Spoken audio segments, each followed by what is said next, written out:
Sa ngalan po ng ating Panginoong Hesukristo, ako po ang inyong lingkod, Pastor Emeline Eliseo Gioliege, gikan diri sa Church of God's Miracle Hinigaran. Welcome po sa Jesus is the Answer. Ang araw nito ay ating pag-aaralan is talking about the road out. At mula po sa Exodus chapter 12 to 14, ang ating pag-aaralan, ngunit hayaan nyo po na ang bigyan po diin ng inyong lingkod ay mula po sa Exodus chapter 13 verse 3 and 4. Sabi po sa wikang Tagalog, sinabi naman ni Moises sa mga Israelita, aalalahanin ninyo ang araw na ito ng inyong paglaya sa pagkaalipin sa bansang Ehipto. Mula rooy, inilabas kayo ni Yahweh sa pamamagitan ng kanyang kapangyarihan. Huwag kayong kakain ng tinapay na may libadora. Verse 4, aalis kayo ng Ehipto sa araw na ito ng buwan ng Abib. Purihin ang Diyos sa pagkabasa ng kanyang mga salita, Ama. Minsan pa, maraming salamat sa mga kapahayagan mo through the Holy Spirit at lubos na pagpalain mo kami. In Jesus' name we pray. Amen and amen. Ano po bang ibig sabihin ng Exodus? Exodus means a mass departure. The Israelites leaving Egypt from slavery to an inherited land. Pag-aralan po natin mula sa paglisan, mula sa tinatawag na Exodus, no? Ng kabuuan ng lahi ng mga Israelita, at pag-aaralan natin sa buong isang buwan ang mula sa pag-alis hanggang sa kanilang paglalakbay patungo doon sa lupang pangako. So makita natin na pagsabing Exodus, a mass departure. The Israelites leaving Egypt or from slavery to an inherited land. What are God's instruction to Israelites before leaving Egypt? Kailangan po ay malaman natin kung ano ang instruction ng ating Panginoong Hesukristo sa mga Israelita bago sila umalis sa bansang Ehipto. Number 1, makita natin na ang instruction sa kanila ng ating Panginoon na sa kanilang paglisan ay huwag nilang kalimutan na i-commemorate. Sabi niya ang ating Panginoon, commemorate this day. Ano yung araw na yun na dapat ay laging alalahanin or isi-celebrate, no? Ang tinatawag na Passover or Unleavened Bread Festival.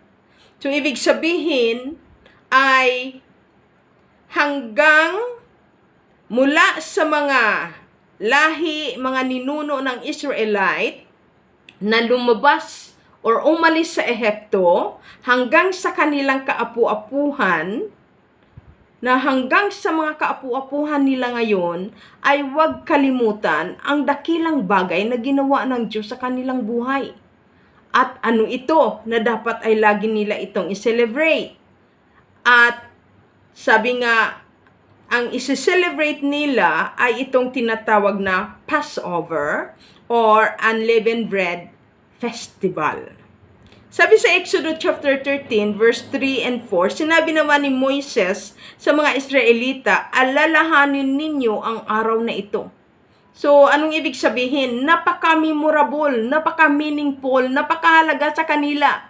Ang araw na iyon, araw ng paglisan sa lugar ng Ehipto, na kung saan yun yung araw na lalaya sila sa pagkaalipin.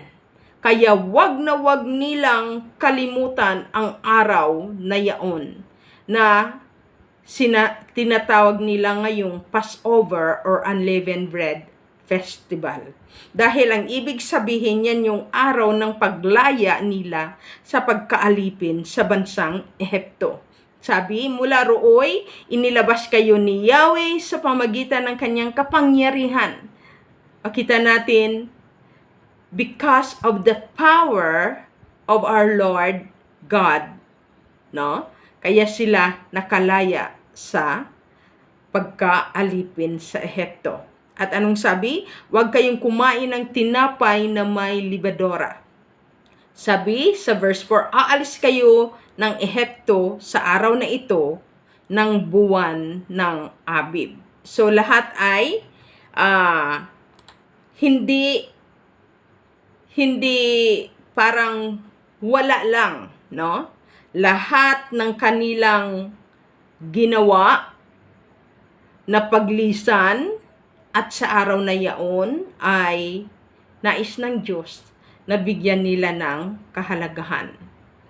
God's commanded Israelites to celebrate Passover festival. Passover was one of the most important annual festivals. It took place the evening before the 14th of Nisan, no? Yun ay yung panahon ng evening before the 14th of Nisan. On that night, every family sacrificed a lamb. Yung mga panahong iyon, bago sila lumisan, no? Before ng 14th of Nisan, it was a reminder of the first such sacrifice. Ang nais ng Panginoon, alalahanin nila ang araw na iyon na kung saan nag-offer sila ng kordero, ng lamb. At yan ang kauna-unahang pag-offer ng mga Israelita kay Yahweh, which took place just before God rescued the Israelite from Egypt, upang makita nila. Kaya sila nag-sacrifice dahil nirescue sila ng ating Panginoon sa Ehipto. On that occasion, God passed over the Israelite houses where the blood of the lamb had been sprinkled on the reminder of the horrid preparations made when Pharaoh finally allowed the Israelite to leave Egypt. Kaya nais ng ating Panginoon, in-instruct sa kay Moises na ituro gid sa mga Israelite kung ano ang ginawa ng Panginoon sa kanila sa panahong iyon. Pahalagahan nila iyon na mag-sacrifice sila para lang, sabi nga, ay iligtas. Hindi lang sila palayain sa pagkaalipin, kundi iniligtas pa sila mula sa kamay ng espiritu ni Paraon, at higit sa lahat ay iniligtas sila ng Diyos mula sa mamumuksa, no? Na kung saan ay ang mga panganay na anak sa buong Israelite, sa buong Ehipto, ay namatay kasama ang mga panganay na anak ng mga hayop, maliban sa mga Israelite na nag-sacrifice ng kordero or lamb na 1 year ang edad at napaka-perfect na natupa na edad 1 taon na ng tupa. Yun yung first sacrifice nila, at ang dugo ay ipinahid sa kanilang mga hamba ng bahay at in-sprinkled, no? At yun din yung panahon na kung saan ay in-instruct sa kanila na kainin nila or iluto nila muna iyon ng buo, no? na parang litson, and then kainin nila, ubusin nila ng lahat na kainin iyon, at kumain din sila ng tinapay na walang libadora. At the time ay nagmadali sila na lumabas sa Ehipto dahil yan yung panahon na kung saan ay nakamtan nila yung pahintulot ng Pharaoh na umalis sila sa Ehipto. It also recalled the first bread baked from new corn 4 days after the Israelite entered Canaan. So, inalala din nila yon ng mga panahon na yon na kung saan ay 4 days ay papasok na sila ng Canaan, ay nag-bake sila ng bread from new corn, no, na wala ring libadora. At first, the Passover was held in people's home. Yung mga panahong iyon, after na sila ay nakalaya na, ay at the same time, nandoon na rin po sila sa Canaan, ay ito na po yung kaugalian, custom and tradition ng mga Israelita. Nagkakaroon sila lagi ng tinatawag na Passover, unleavened bread. And people ay sila ay nagsiselebrate sa kani-kanilang kanya-kanyang mga homes, no? But by the New Testament ay makita natin at the time it was the main pilgrim na festival.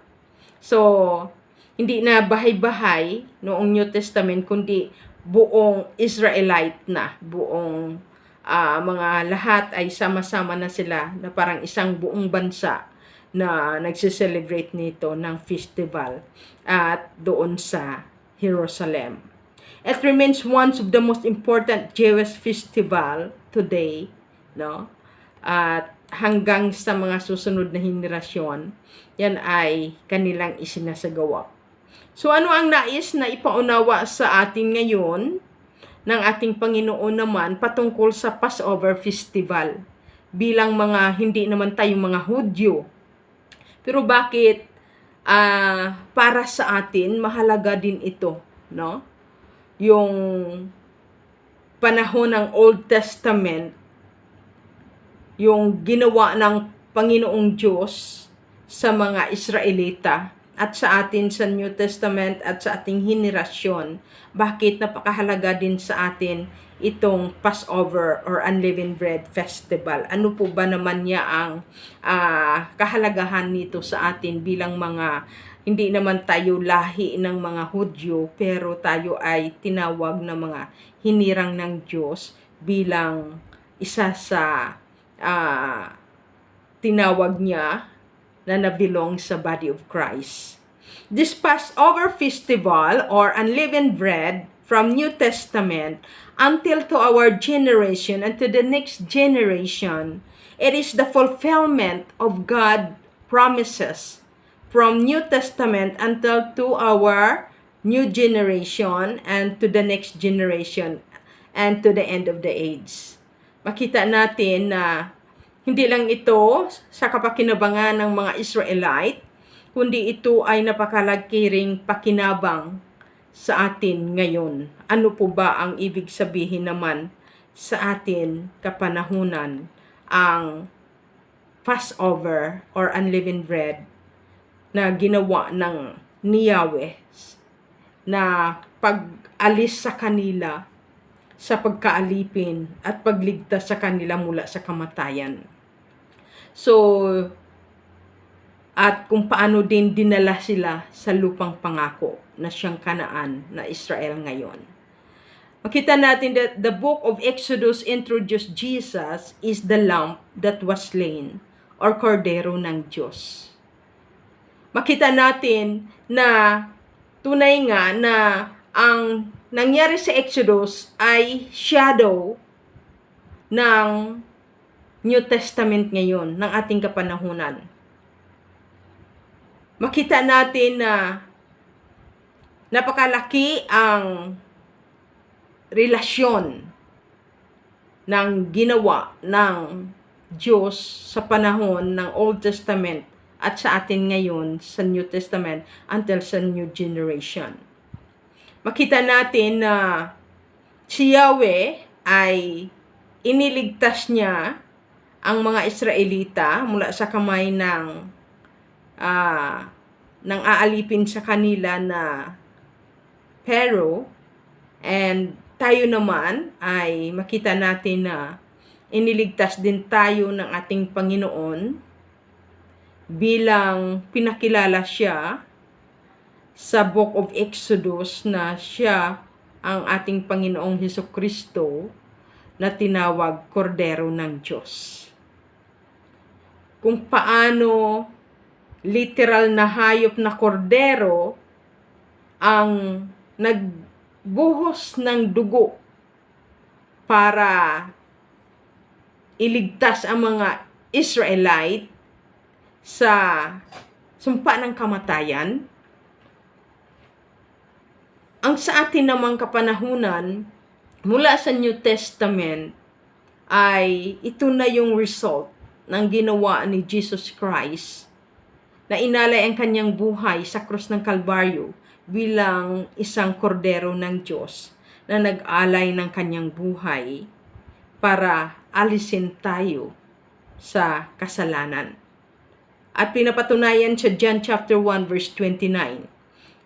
Kinabukasan nakita ni Juan si Jesus na lumapit sa kanya, sinabi niya, "Narito ang kordero ng Diyos na nag-alis ng kasalanan ng sanlibutan."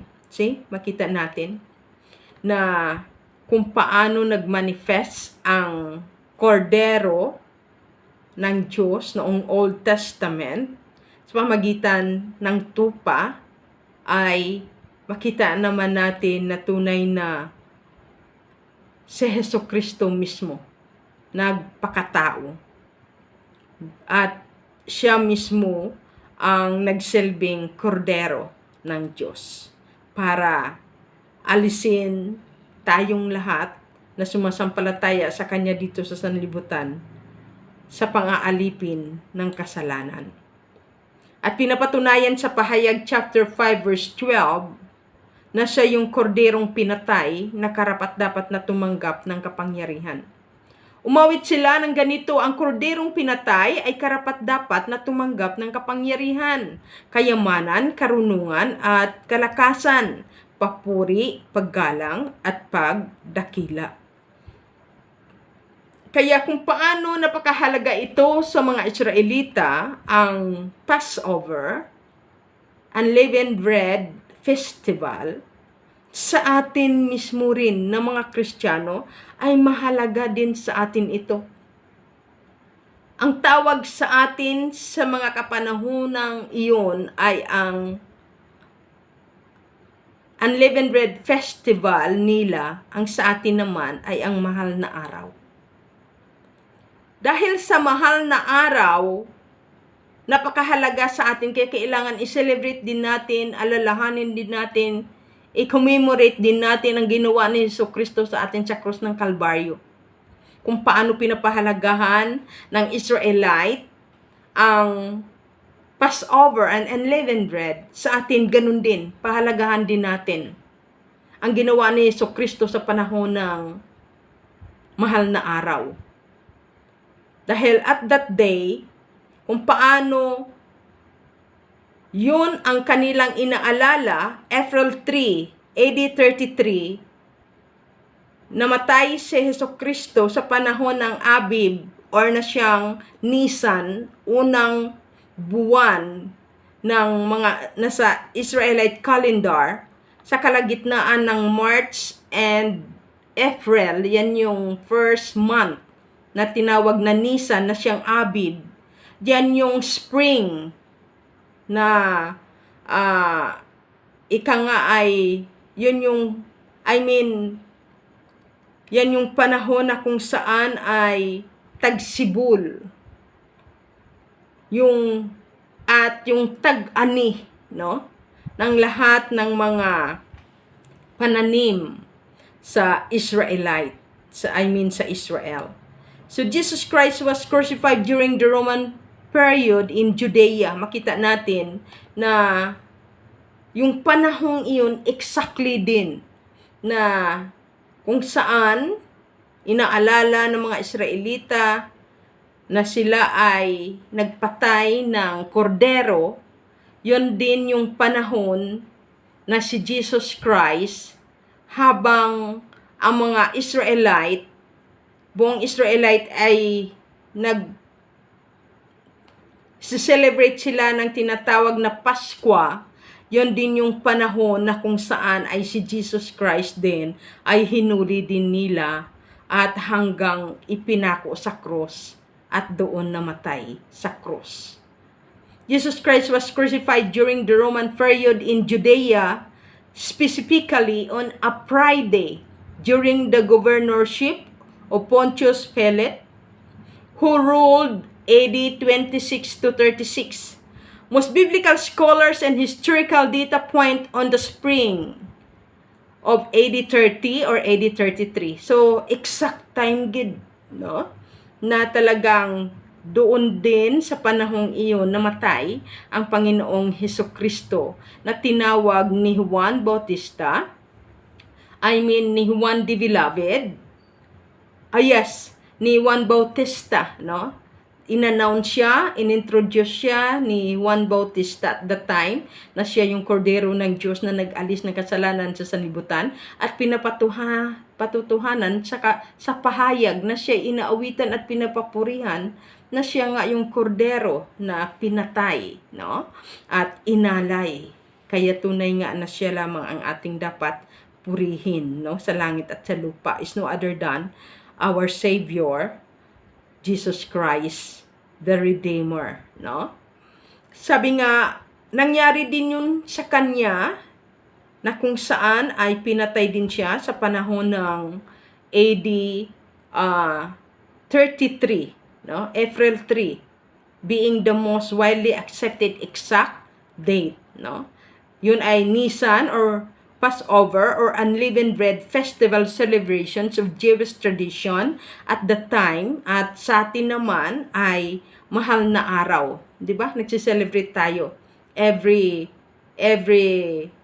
April, no? Ng mahal na araw. Kasi ang Nisan ay nasa kalagitnaan siya. Nasa last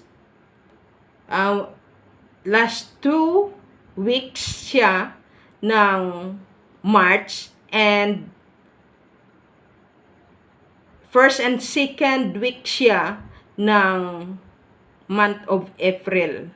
So pinatay si Jesucristo noong April 3, AD 33. Yan yung approximate nila, no? Na yaon siya pinatay. At yun ay Nisan Passover or Unleavened Bread Festival celebration of Jewish tradition at the time, at sa atin naman ang tawag ay mahal na araw.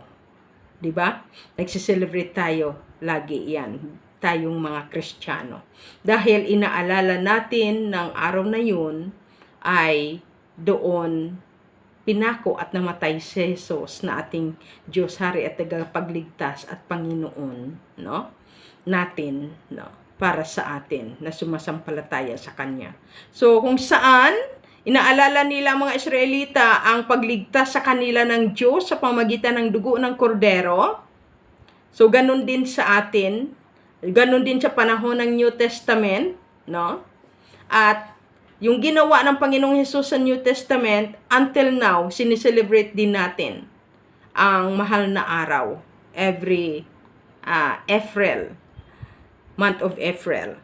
Kaya makita natin na hindi lamang Israelite ang tumanggap ng ganitong favor nung paglaya sa kasalanan at pagligtas mula sa kamatayan, kundi tayo rin na body of Christ, na mga tinawag at pinili niya hanggang sa panahon natin at sa darating pa hanggang sa huling mga henerasyon natin.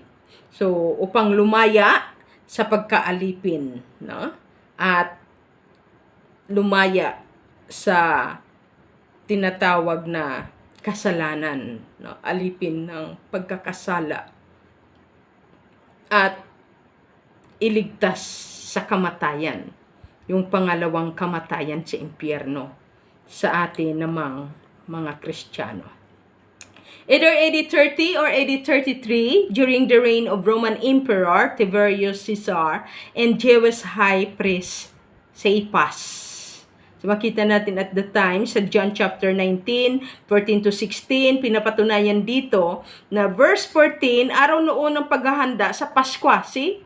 So doon sa mismo inaristo sa panahon din iyon na kung saan nagsiselebrate sila ng Passover na inutos sa kanila ng Panginoon sa pamamagitan ni Moises. So ganun din namatay ang ating Panginoong Jesucristo. Kaya kasama din tayo na body of Christ, na the bride of Christ or ecclesia, na nagsiselebrate ng mahal na araw. At sabi nga dito, at ika-12 na ng tanghali, sinabi ni Pilato sa mga Hudyo, narito ang inyong hari. Verse 15, sumigaw sila, patayin siya! Patayin! Ipako sa krus! Ipako ba sa krus ang inyong hari? Tanong ni Pilato. Sumagot ang mga punong saserdote, wala kaming hari kundi si Caesar. Verse 16, kaya si Jesus ay ibinigay sa kanila ni Pilato upang ipako sa krus. So confirm na ang ginawa ni Yahweh sa panahon ng Israelite na sila ay iniligtas sa kamatayan at inilabas sa pagkaalipin, pinalaya sa pagkaalipin, itong si Jesus sa New Testament ay nagpakatao. Itong si Yahweh ay nagpakatao, and after that, yan din ang ginawa sa atin being as a Christian. Tayo na sumasampalataya sa Kanya ay nakabenepisyo ng Kanyang ginawa sa krus ng Kalbaryo. Pinalaya tayo sa pag-aalipin ng kasalanan at the same time, pinalaya din tayo sa kamatayan, sa pangalawang kamatayan sa impyerno. Habang sila, ang mga Israelita, ay naglalakbay, sinamahan sila ni Yahweh araw at gabi. Makita natin. Sa pamamagitan ng haliging apoy kapag gabi at haliging ulap kapag araw. Sa ating kapanahunan, tayo'y mga mananampalataya ni Kristo Jesus ay sinasamahan at pinapatnubayan din niya tayo sa pamamagitan ng kanyang salita at ng Santong Espiritu. Kung paano si Yahweh nagmamanifest ang patnubay at gabay niya at pagsama sa mga Israelita habang sila naglalakbay sa disyerto patungo sa lupang pangako na siyang Kanaan, yung mayaman na lupain, tayo din ay pinapatnubayan at gabayan ng ating Panginoong Jesucristo sa pamamagitan ng kanyang salita at ng Espiritu Santo.